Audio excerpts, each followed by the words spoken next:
Wala may mawala sa imo pag magpaubos ka. Wala may mawala sa imo pag mobalik ka sa Ginoo. Kaya wa mo ko mawala. Nag-ampo ra magyapon ko. I'm okay. Pila ka Domingo ka kasimba. Musimba tuod ka half lang. Katunga ra. Pati ang simba half.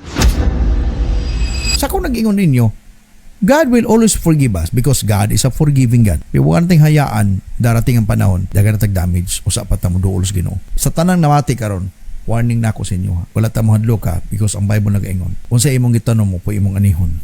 Ayaw sa gyud. Ayaw hulata nga mana ka nga. Tinuod gitong ingon pastor. Tinuod gyud na sa Bible. Nya madamage na. Katong ginaingon ako kanuna sa inyo ha. Wala pa po tayong ginagawa o hindi po tayo kumikilos na walang nadadamay. Kaya tuguting madamay imong bata, madamay imong bana, madamay imong asawa, madamay imong pamilya kay gahi kag ulo. Wala may mawala sa imo pag magpaubos ka. Wala may mawala sa imo pag mobalik ka sa Ginoo. Kaya wa mo ko mawala. Nag-ampo ra magyapon ko. I'm okay. Pila ka Domingo ka kasimba. Musimba tuod ka half lang. Katunga ra. Naanad ka kanunay og half price. Puro half. Muorder kag sudan sa tindahan half. Pati ang simba half. Balik. Humble yourself before God. Humility is very important but it is also misunderstood.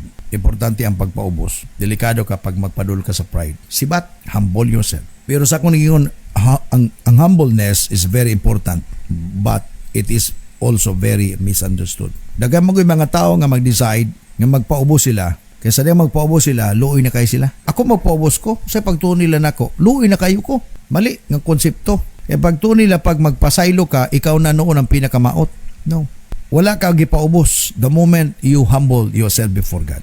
Dili na magpa-self-worth di mo. Kaya na yung uban nga, humility isn't a lack of self-worth.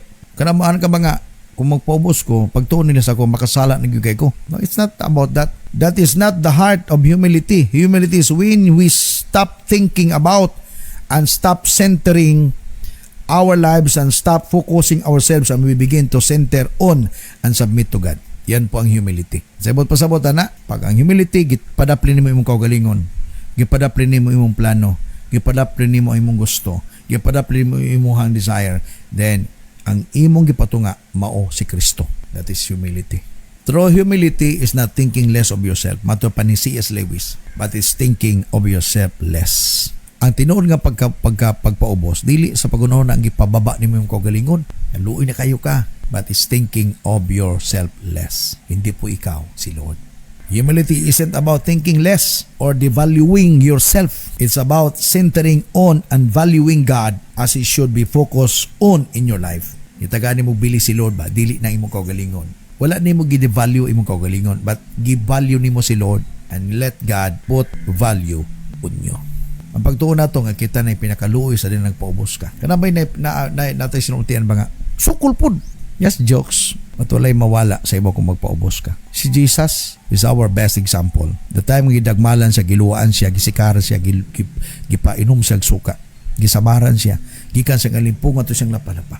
Wala gibisan gamay na lang yun nga lugar siyang lawas nga walay labod. Nauga ang mga dugo nga daw itom. But still, Jesus said, Father, forgive them for they do not know what they are doing. Amahan ko. Pasaylua sila.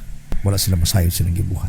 Ganang nga pinulungan sa pagpaubos. Walay nawala. Igsuon sa diya mo release ka og forgiveness.